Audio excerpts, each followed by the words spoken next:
1347년 프랑스의 마르세유 흑사병 감염이 보고되었다. 사람들은 동요하였고 반응은 나뉘기 시작하였다. 누군가는 믿고 있던 신에게 더욱 기도를 하였고, 누군가는 신은 없다며 쾌락의 삶을 시작하였으며, 누군가는 천체의 움직임을 흑사병의 원인으로 말하기도 하며, 혼란이 오자 사람들은 각자의 방식으로 더욱 극단화되었다. 이 중에서는 믿고 있던 신앙적 교리만을 생각하며 질병에 걸린 사람들이 많이 모여있는 지역으로 가 돕는 행위를 하는 사람들도 있었다.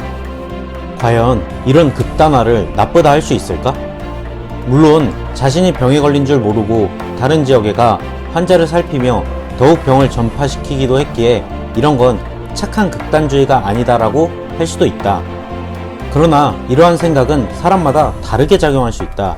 만약 종교에 빠져 끝까지 복원활동을 하는 사람을 욕하다가도 이것에 도움을 받는다면 생각이 바뀔 수도 있는 것이니 말이다. 그렇기에 극단화는 착할까? 나쁠까? 라는 질문 자체가 잘못되었다고도 생각한다. 우리는 선과 악을 구별하는데 익숙해져 있다. 세상은 선과 악으로 이분법적으로 생각하기엔 너무 복잡하다.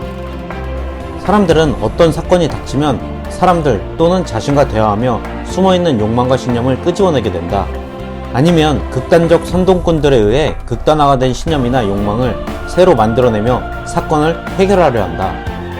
전자 같은 경우 대다수는 대화를 통해 자신의 지식을 확인사살하며 갖고 있던 신념을 더욱 확고히 한다.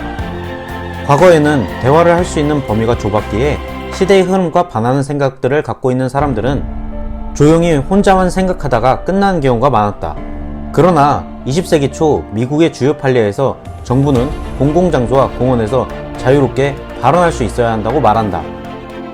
또한 SNS가 발달하면서 사람들은 자신의 의견들을 더욱 자유롭게 말하며 시대의 흐름과 일치하지 않는 의견들에 대한 토의도 이루어질 수 있게 된다. 모두가 어떤 정보든지 들어볼 수 있는, 즉 인식의 다양성이 생길 수 있는 기회가 생기게 된 것이다. 물론 이러한 것들이 긍정적인 부분만 있던 것은 아니다. 정보의 폭포 현상이 생기게 되며 자신의 생각만 더욱 확인사살할 수 있거나 극단적 선동꾼들을 만날 확률도 높아지게 되었다. 과연 극단화에 대한 해결책은 없는 것일까? 히더 걸킨 교수는 2차 다양성의 중요성을 강조한다.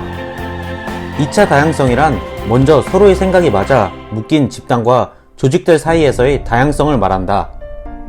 예를 들어 경찰이란 조직과 소방이란 조직 내부에서의 다양성은 1차 다양성이고 이 두 조직이 대화를 하는 것을 2차 다양성이라고 본 것이다.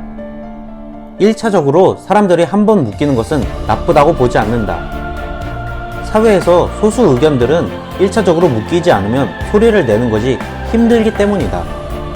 다만 이들이 폐쇄적으로 되어가는 것은 좋지 않다고 말한다.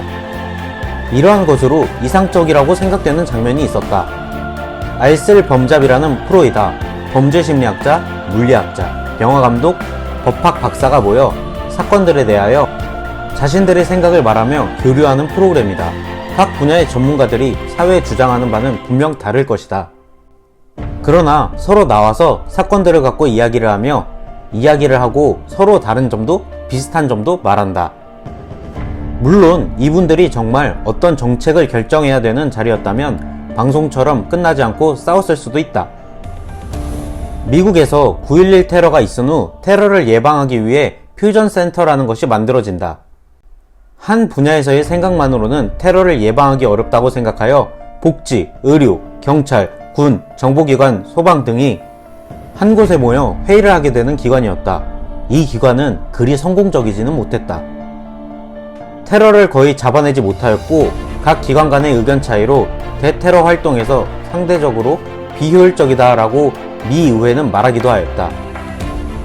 결과는 실패했으나 좋은 시도였다고 생각을 한다. 정책에서 한 분야에만 쏠려 다른 쪽을 등한시하게 되어 피해가 막심한 것보다는 말이다.